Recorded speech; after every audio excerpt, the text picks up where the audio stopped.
Think forward. Think Research Channel.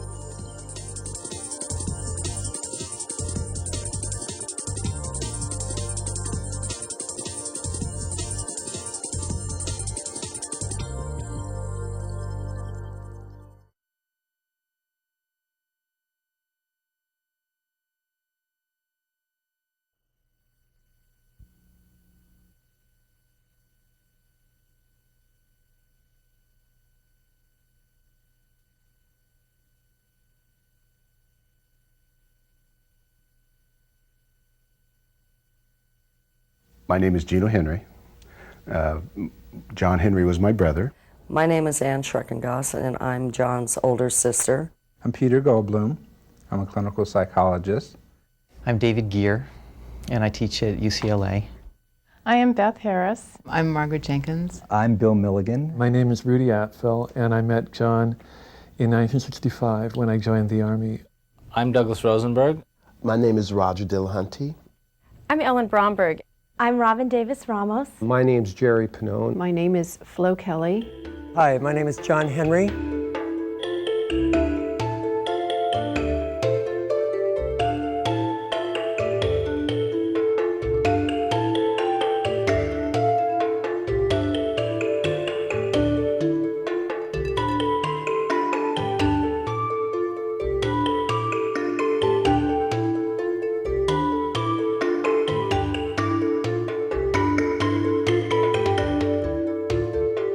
I never know what to call myself, but I guess I'm a performing artist as well as a choreographer and an educator. Over the years, I have seen many, many AIDS pieces of which I've thought all of them were really quite beautiful. But it wasn't the type of piece I wished to create. I didn't want to create duets, and I didn't want to talk about the people that I have lost. I think we've all lost our friends, and we've experienced that. So I knew that out of the broad expanse of artists that I have dealt with, that I needed to collect around me someone or a group of people that could work with me in such a way that I could create a work and be in it, embodied in it, so that as I got sicker with my quote-unquote AIDS piece, that I would be able to deal with the disease.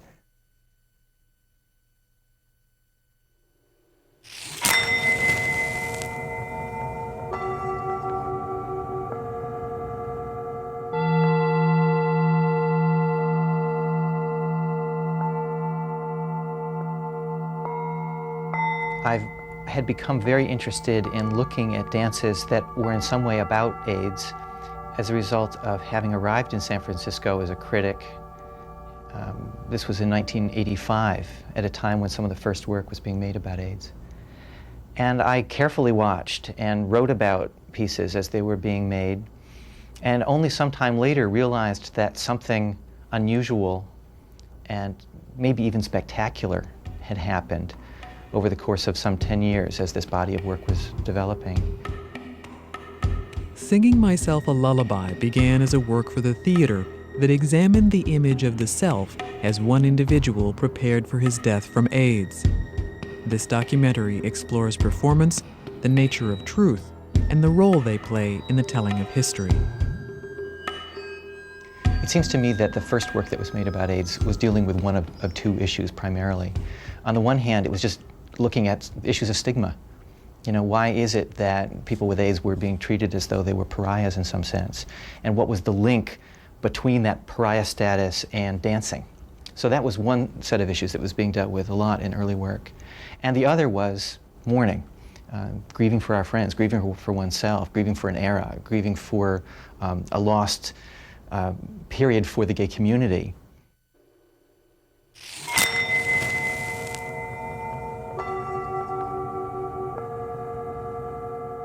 It was like a war. We used to say, my God, we're like on a battlefield, because who's going to get the bomb next?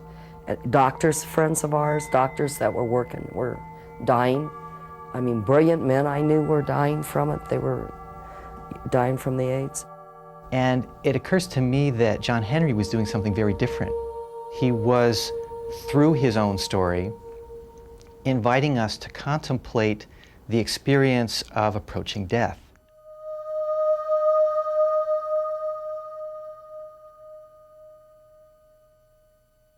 John has taught me many, many things when it comes to death and dying, and what do you do with yourself? Because I've watched many people die too. Being a nurse, I see a lot of people die, but I also see people that can't accept it. They're diagnosed with something, they want to lay down in the corner and let it go. He was the type of man, and there's many others like him, thank God, that look at it this way. Hey, I am sick, I'm going to die, but do I just sit here or do I do something with myself? And John did something with himself. And he also wanted to make a statement.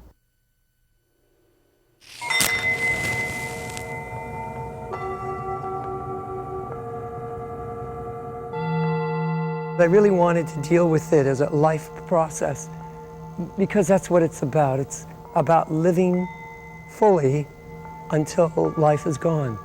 And when it's extinguished, I will leave images behind, memories that I imprinted.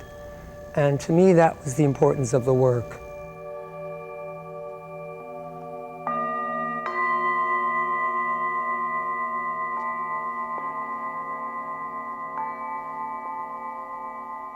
I think that John was dying of AIDS and needed to make a piece that somehow was a culmination of the ways in which he interacted with his memories and his experiences, you know, was extraordinarily touching. But I didn't experience it as an AIDS piece. I experienced it as a piece that John had decided to make at the end of his life.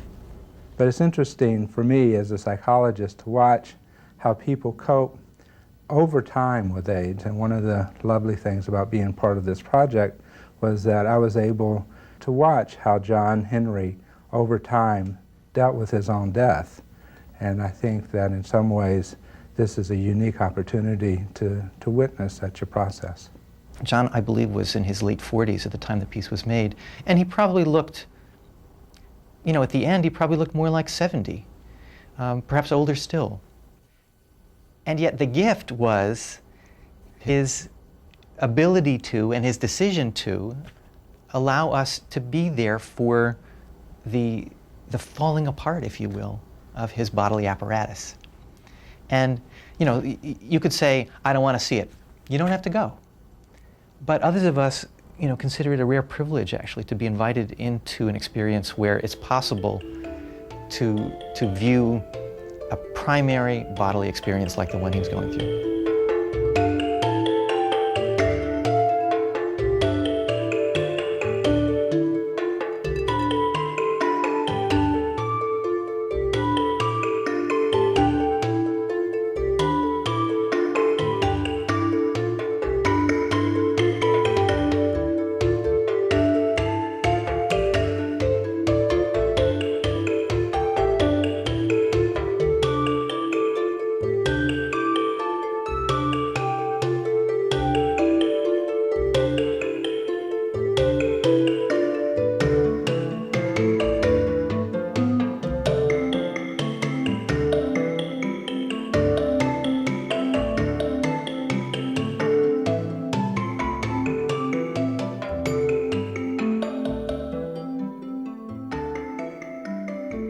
He was my first best friend, and he was my oldest living friend when he died.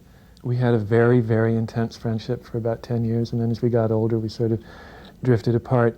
But the Army was a very, very interesting experience for both of us. It was the 60s, and it was very unlike the Army now. It was a draft Army, an Army made up of draft and regular Army volunteers. What's magical for all of us, you know, and is our first intense relationships outside of the home. I think John was my first.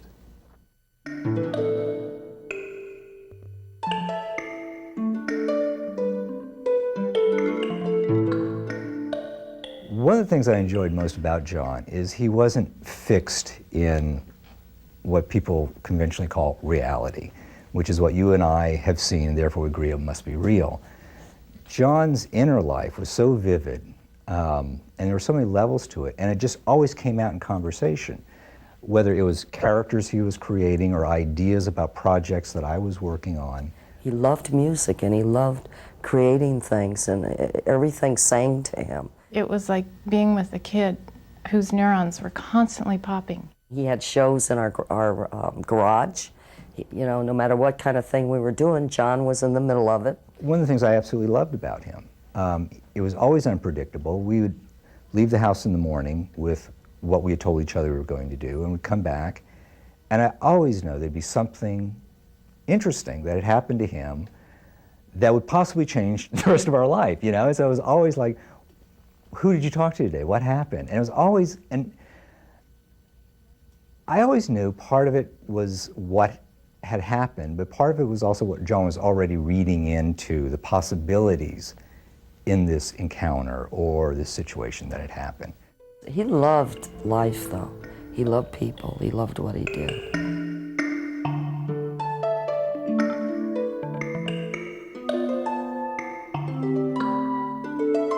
He worked with my company from 1974 until 1979. Physically, he had a lot of limitations. He was very tight, but he worked so hard. And just in terms of his verve for life and for performing, it made up for it on stage. You know, he kind of stumbled into class. I don't remember from where. You know, I don't remember how. I don't remember, you know, that there was some big light bulb that went off when he walked in. As a partner in the duets that we did together, in terms of character support and development of the piece, he was always very solid. He, you know, didn't have a lot of technique, and he didn't have a body that could move easily, and he didn't have limbs that could go any of those kind of traditional places, and, you know, he didn't have turnout, and he didn't have a line, and he didn't have, you know, much of anything except this kind of spirit. The line wasn't as wonderful as someone else's, but it was fully lived. So there was an incredible performing zeal that came across and was infectious to John's audiences. People loved him as a performer. I was told I would never be a dancer. I didn't have the natural gifts. But I studied and I trained. I stretched and I made my feet work. Balanchine, Ashton, Macmillan, and then there was Cunningham and Jenkins. Then I found my own voice.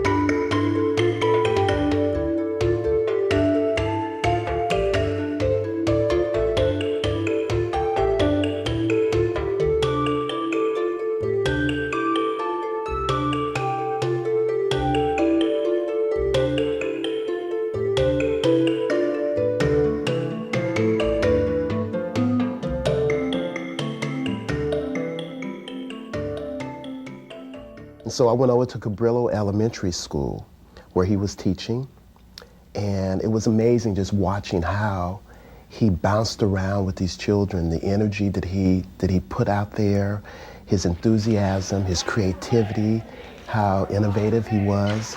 John came to work with us in '92, and immediately I discovered one of the most creative people I've ever met. John Henry was so incredibly motivated to do everything that he possibly could that even his illness barely slowed him down. And his personality was extremely dynamic. He was a loving individual who related to the kids immediately, and they related to him. It felt like his work with the children was very important in keeping him alive.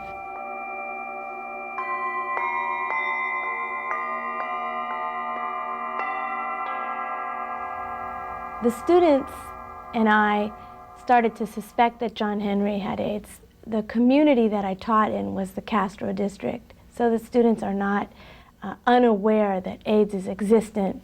I mean, in the neighborhood, it's very clear that it's a disease that has affected every student and every teacher on the staff, knowing people that have had AIDS.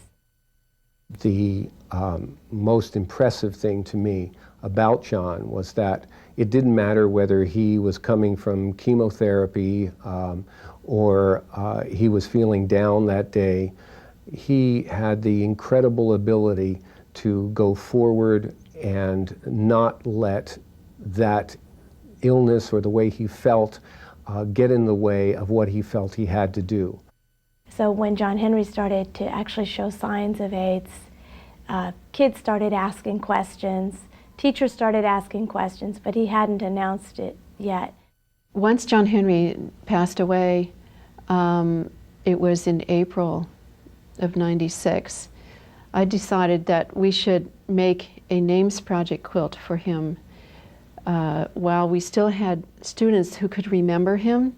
I remember a lot of people on the staff being really upset because AIDS had taken so many lives in our community. I didn't want them to lose the memory of John Henry. So the spring that he died, we made a quilt. And one of the hardest things for me was to actually surrender that quilt to the Names Project. I feel that John's going is a great loss to the children of San Francisco and everywhere, because he made time for them in a way that they could come alive and they could show themselves. He was a safe person for children, and there aren't very many people like that anymore.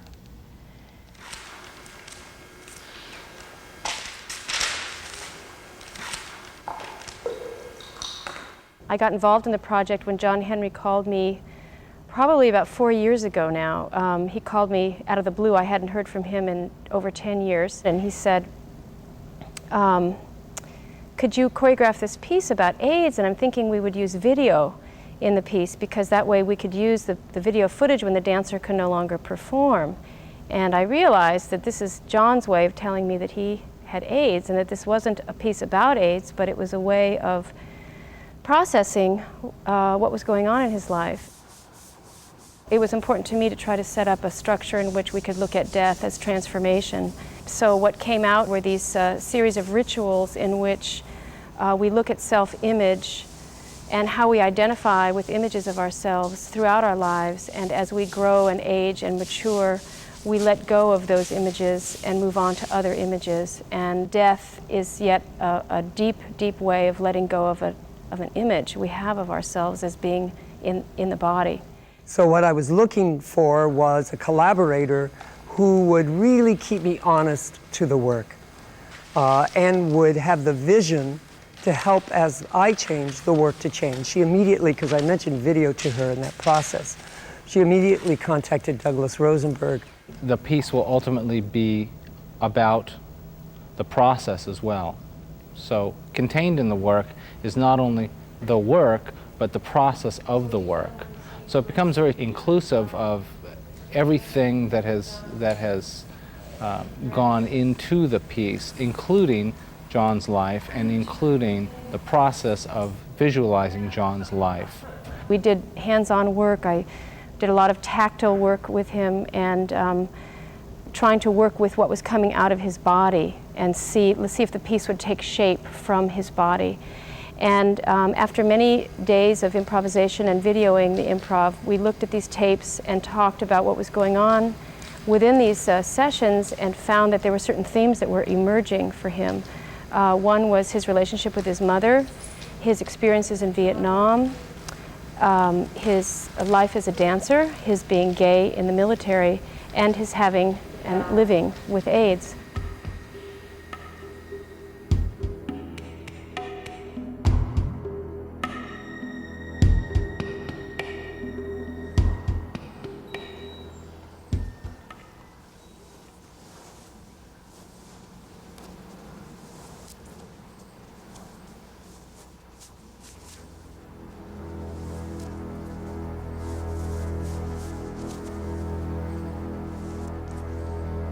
Dear Mom, the worst thing about this place is homesickness. I miss you so much it hurts. I'm thinking about becoming a chaplain's assistant. Father Tom is giving me lots of encouragement. It has rained every day since I've been here. The humidity is the worst I have ever seen. I'm sorry for all the times that I've hurt you. Love, John. I picked up the 54th Medical Field Evac Hospital when I got to Fort Dix. I thought we were going to Germany. It turned out they had just come from Germany. We were on our way to Vietnam. When we would go into a village to pacify it, the older people would sit on their haunches and cry, beg, picket flies, like agitated monkeys.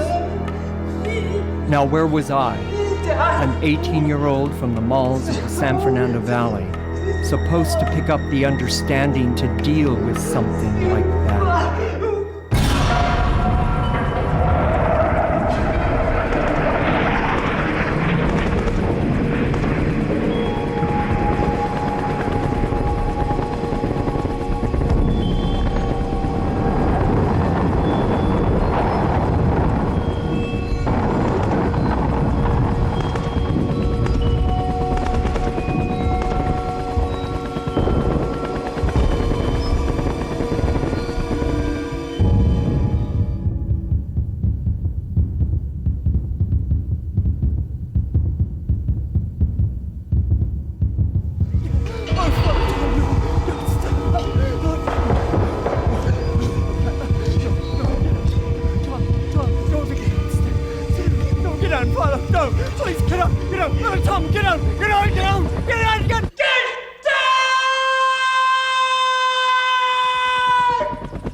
I was assigned to the first chaplain that was killed in Vietnam, Father Tom Quillen.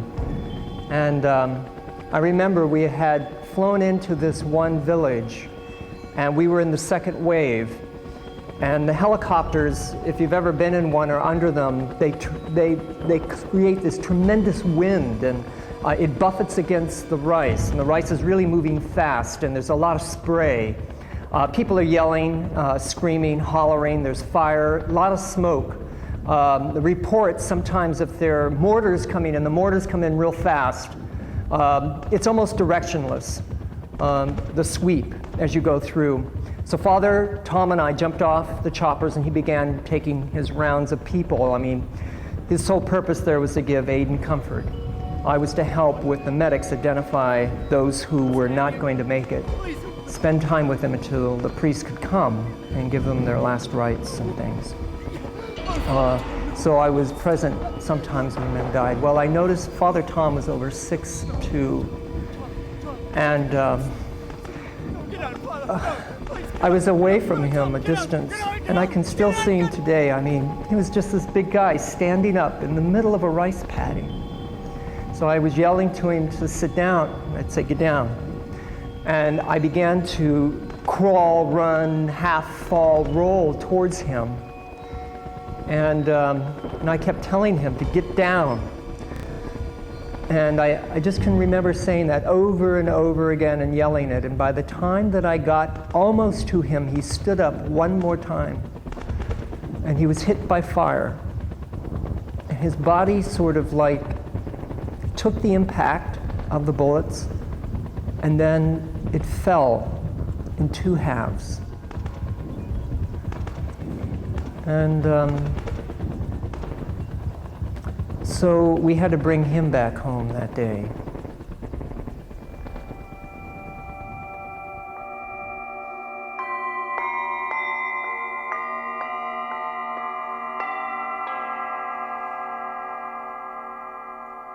John was a year older than I was. During the years of the 60s, you know, they had the assassination of President Kennedy. They had the Bay of Pigs. They had the missile crisis of Cuba. So they enacted the draft And my brother graduated high school 1 year before me, and he decided, for some reason, my brother was always going towards this, I used to call him his feminine side. John had a lot of girlfriends and everything, and that he saw and talked with and did things with and had dates with and everything. But he never was really totally interested in them the way you would for a love object or something. And I remember one day we were talking, and John just kind of like said to me that, he says, you know, that I think that I'm gay. And he ended up doing something totally opposite that we all thought. And I think it may have been to go to college, because he saw that there was no other way to go to college. So he joined the Army. It seemed like the changes for John to accept who he was and not have to figure out who he was anymore was when he finally went into the service. And he just physically changed totally. I mean, he went from 190, 200-pound male to 145 buffed, good-looking man. You know, when I first went into the Army, I kept wondering when I should tell people that I was a homosexual. I mean, when is it time to tell people that I'm gay? They used to line us up in front of the barracks, and Sergeant Trujillo used to say, okay, anybody that would like to give me a great big kiss, take 2 steps forward. Now, I tell you, there is no way that I would ever even want to plant anything on that man. But I knew what he wanted. I wasn't going to say anything. I mean, when was it time to tell anybody?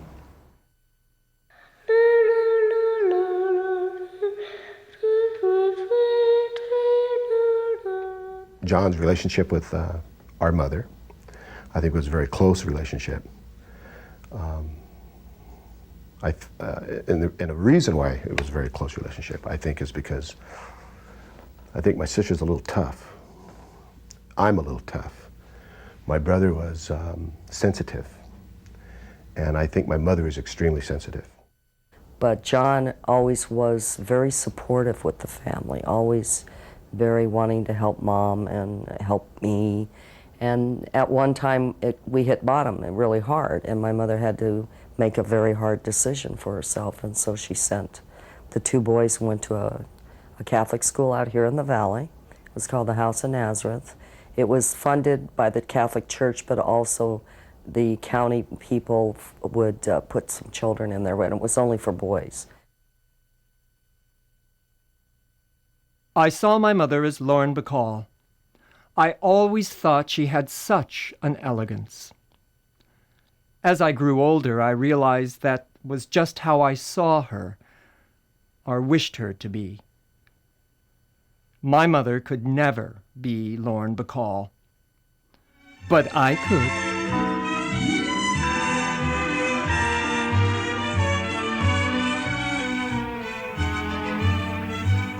Believe it or not, this was my mother. She lived in her chair. We had a lot in common. We were both incontinent. I think the thought that she would outlive me was just too much for her. I was getting sicker. She could tell. There's no doubt in my mind that she committed suicide by eating sugar as a diabetic. Her last meal was a lemon chiffon cream pie and a 6-pack of Dr. Pepper. My brother Gino and I found it in her apartment after she died. My mother was divorced. She raised all of us most of the time alone. She didn't remarry until, I think I was around 17 when she married. Late in her dying. She was a large woman. She had every pill in the world. She had had a massive stroke. See, my mother had terrible hypertension. I mean, she was a walking bomb. I guess my brother may have mentioned, if you opened up the icebox, you would always see sweets and sodas. She always said they're for the grandchildren. My mother loved cookies. Candy. Not beer, but candy. And she shouldn't always eat it, and she used to hoard candy in places. So I don't know if that's referring. You have choice of when you want to die. Most people do not, but she had a choice, and one was not to take a pill. If she didn't take a pill, she wouldn't wake up. And I think eventually that's what my mother did. That's how I because my feel, mother didn't find out John was sick until probably, he didn't tell her for at least 3 to 4 years after the rest that I knew. And my brother Gino didn't find out until later either, and because John used to... When I finally did find out about my brother having AIDS, he was well into the disease. And the reason why he didn't tell me was because of my mother was there. He didn't want her to know. You know, go through it. It was just the idea that her son would die before her, or that she'd lose him. And he knew how I felt about AIDS. My personal opinion is that... And my brother Gino at first didn't handle it too well. It scared him, like it did many people at that time. He was afraid for the kids, afraid for him. I mean, he was like a lot of people. They thought it jumped on you. Great job. You know, you walk by somebody. And it upset me very much because I did make a lot of remarks that must have hurt him a lot of times. And now I can go back and relate when I did insult him. He picked up and left, you know, grabbed his bag, got back on the plane, went back to San Francisco. And I guess I hurt him a lot, and those are my regrets. I have the potential to have a very disfiguring disease, and I guess I'm vain. When I go to the store, I see the people whose faces have changed. Splotches big and red. Sometimes on the tip of their nose, others like goiters around their neck. I wonder, would I wear a veil? I don't know. It scares me. I think they're very brave, those people.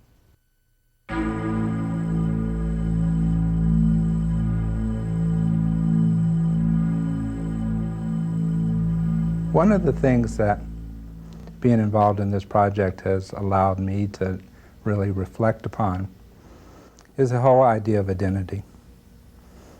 The idea of identity is something that we find within ourselves and something that we construct.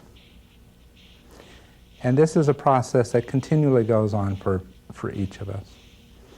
And the second part of that is the expression of our identity, how we perform our identity from day to day.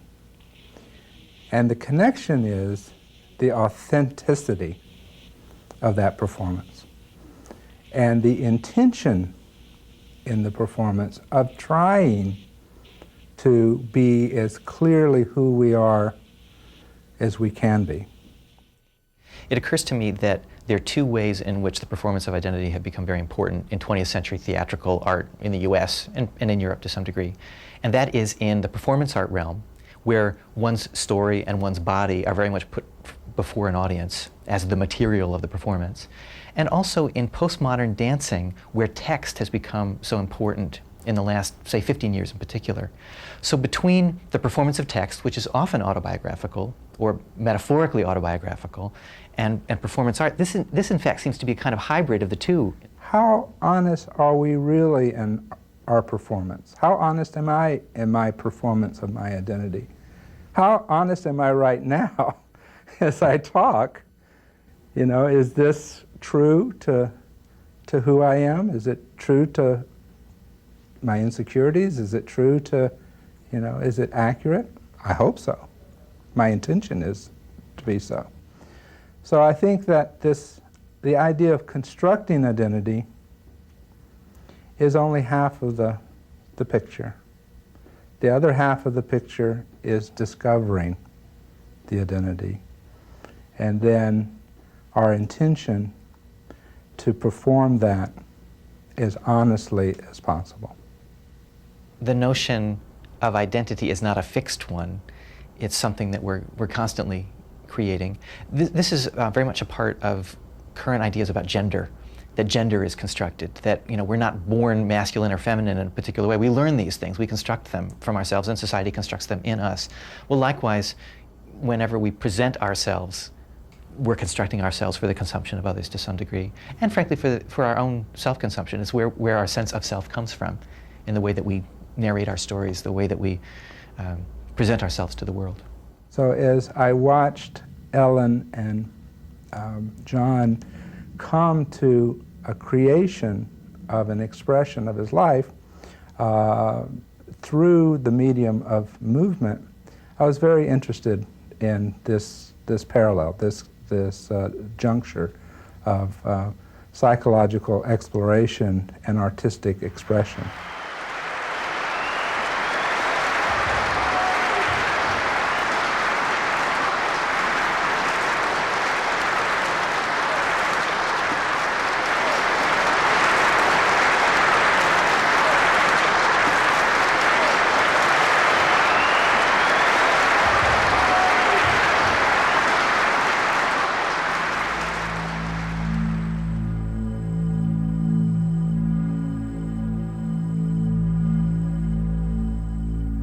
Is it important to me to know what the frame and what has propelled that art to move onto the stage?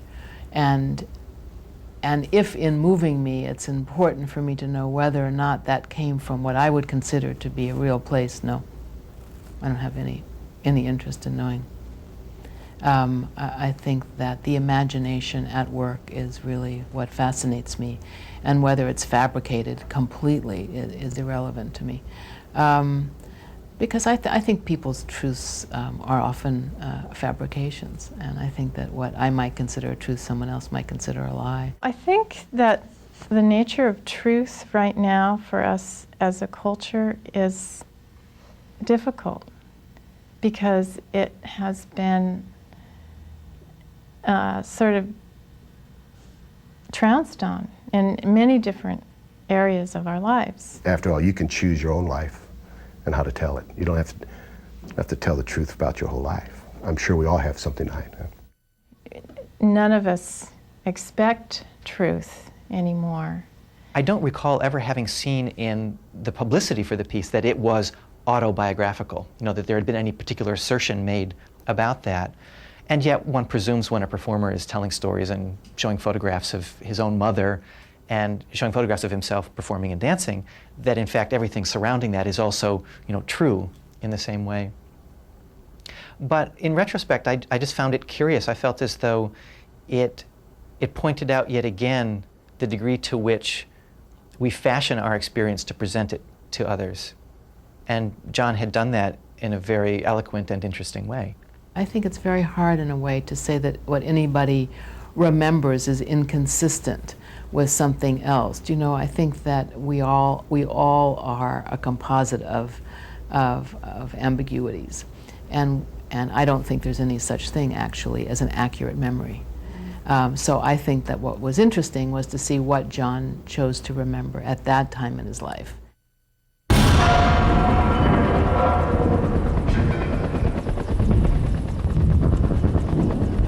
We didn't know. We didn't know what we were doing.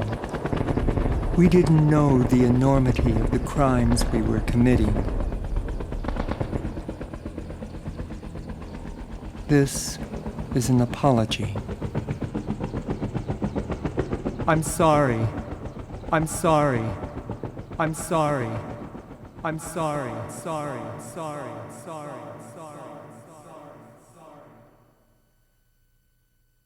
But you see, that was the interesting part about John, is that filming, that part, that wasn't about him, that was about everybody else. And I knew it. I think a lot of people interpreted it because it represented to them that John was in the Vietnam War. There's all ways of being in the Vietnam War. And there's all kinds of people that felt that there should be apology to those people that were in it. So our jobs in the service, when we graduated from our training, I became a clerk typist in a basic training camp company in Fort Ord. And John was briefly assigned to a chapel in Fort Ord. He was a chaplain's assistant. And then he was transferred to Monterey, a few miles away from Fort Ord, to the Defense Language Institute. He was kept in training camps a lot, and his stories to me were that he was on a plane to be shipped to Vietnam 3 times, but never went. And one time he said they were even on flight and the plane was sent back. When he died, when Bill called me, the next day I wrote to Ellen to tell her what she needed to know, that John had never been in Vietnam. I received a letter from Rudy Apfel, who was an Army buddy of John's, who had actually seen the performance and had chosen not to say anything to those of us who were working on it until after John had died. When I first found out that John hadn't gone to Vietnam, my initial response was laughter. I thought it was funny. But subsequent to that, it became clear that the legacy John had left us with was one that was not as simple as it seemed. He really felt bad because there was many times when John he wanted to go overseas and they wouldn't let him go overseas. He never could, even when he would request it, because he felt his brother's in, there's friends in, and John wanted to go over there desperately. I was truly amazed that we had all participated with John in constructing a fantasy he had about his own life. And those of us who worked with him on this project had no idea that this wasn't true. Our participation in the creation of this work that was more or less autobiographical, or at least biographical, was built on a foundation that wasn't true. And now it was our responsibility as to what to do with that information.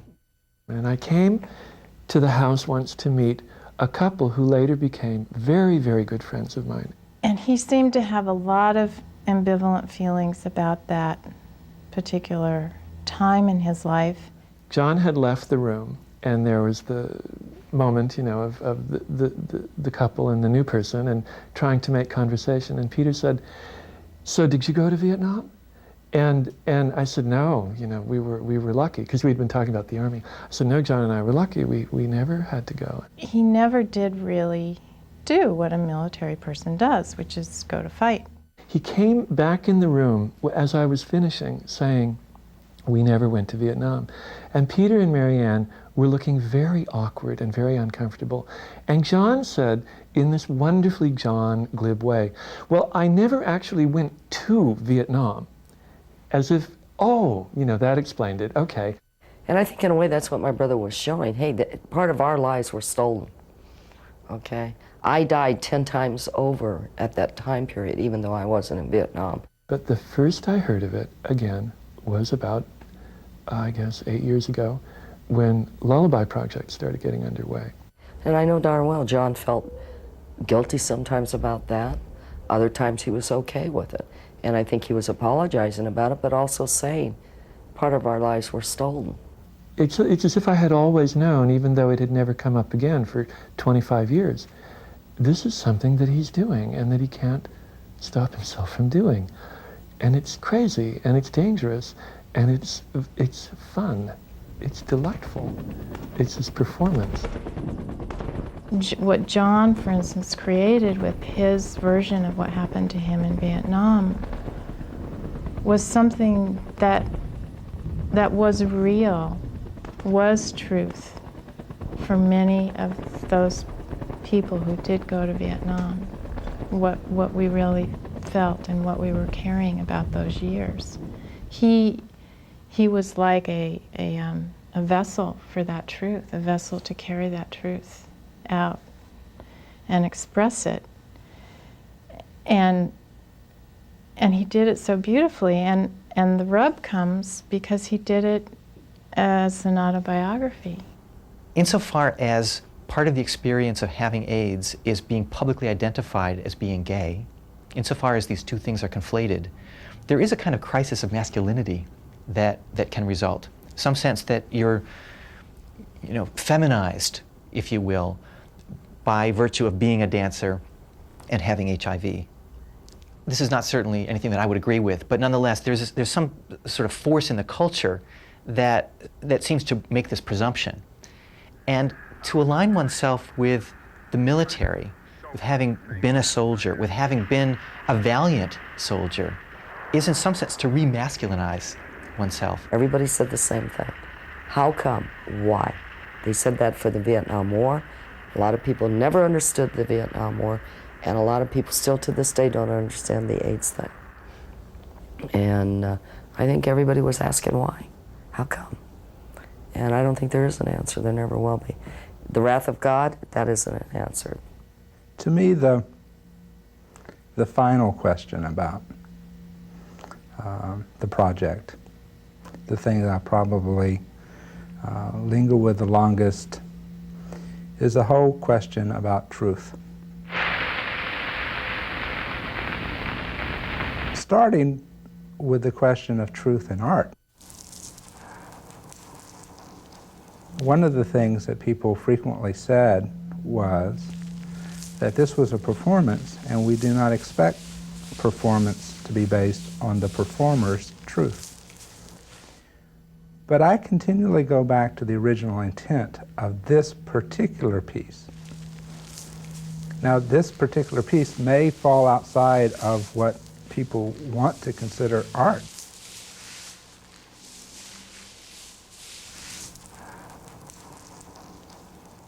And that's a legitimate question.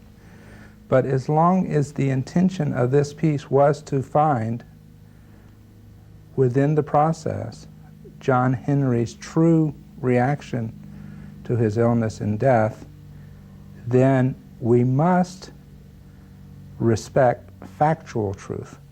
We cannot only expect or focus on interpretive truth, because interpretive truth without factual truth is a very dangerous thing.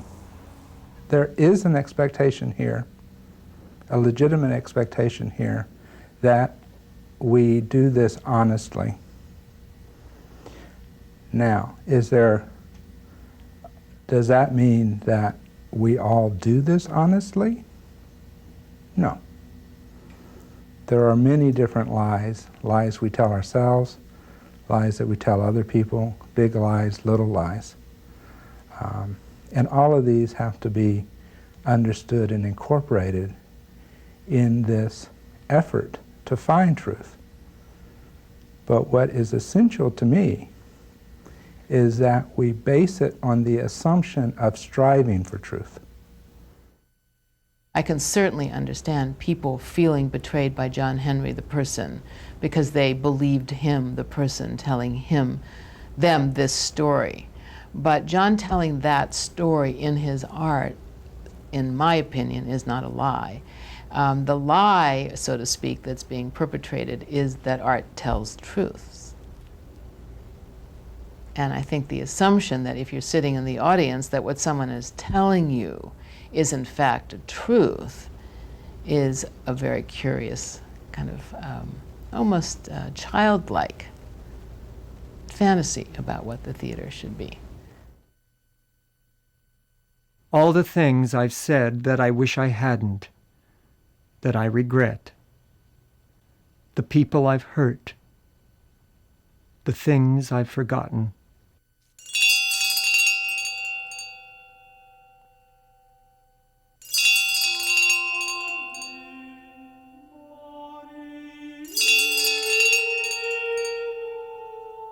My mother made a fine art out of suffering. Everything I learned about suffering, I learned from her. She was always on the cross. As Morticia said to Gomez, "Are you in pain, darling?" Gomez to Morticia, "Exquisitely." That part there, for a moment, it was only a fleeting moment when I was watching it. That part there, almost I was seeing Christ on the cross with the good thief and the bad thief. And it was almost like John was kind of like, I don't know, in my head, forgive me because, you know, I might have said things I shouldn't have. Please forgive me if I hurt anyone at this moment, you know, showing what I've shown. Have I hurt anybody? Can you forgive me? Is God going to take me into his house for everything, period? His whole life. Not going to Vietnam and saying I'm going to Vietnam. Even as a child, if he told a lie, it haunted him.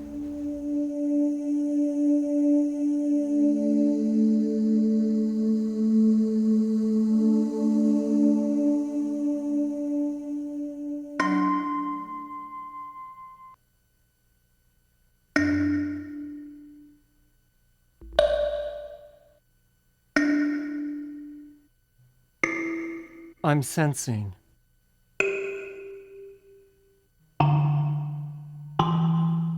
I'm feeling my body. Feeling my organs, my muscles, my bones.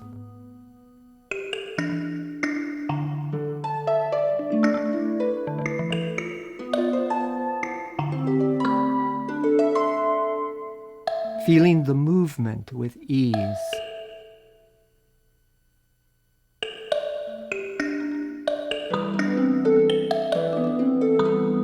Enjoying the feel of the waves moving through me. Feeling the ends and the beginnings. The fluidity, the balance. This is my language. This is my voice.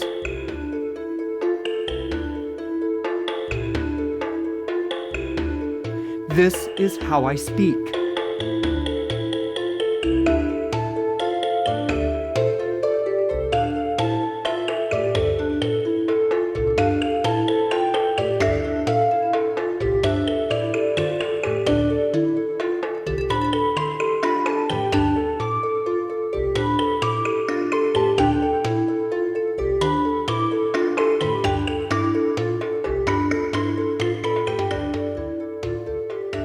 One of the things that I feel very strongly as a person who has studied and has gone through a lot of grief is that it's very important that we not romanticize grief.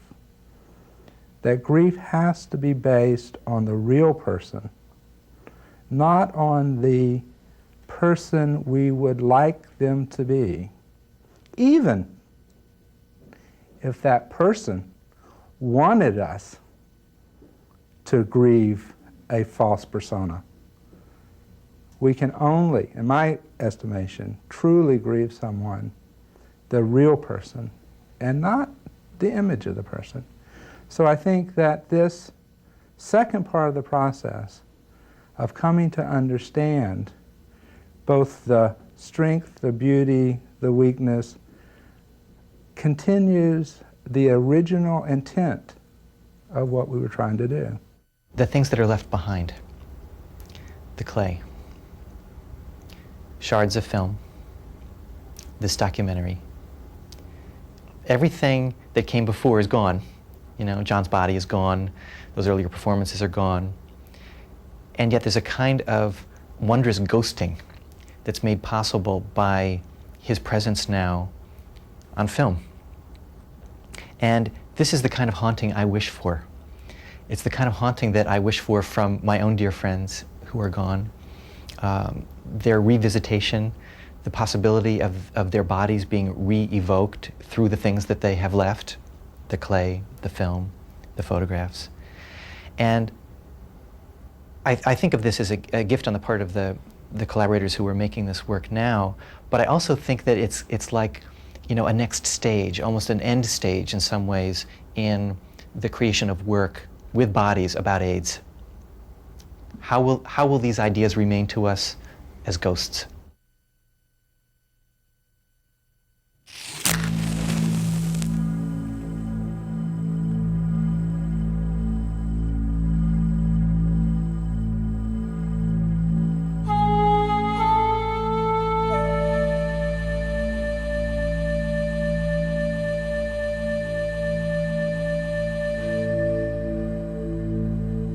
When I step onto stage, I step into an environment.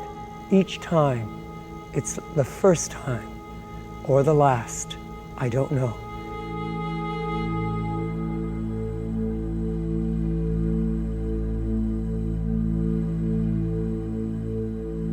This to me is very pleasing and fulfilling. It's been worth it.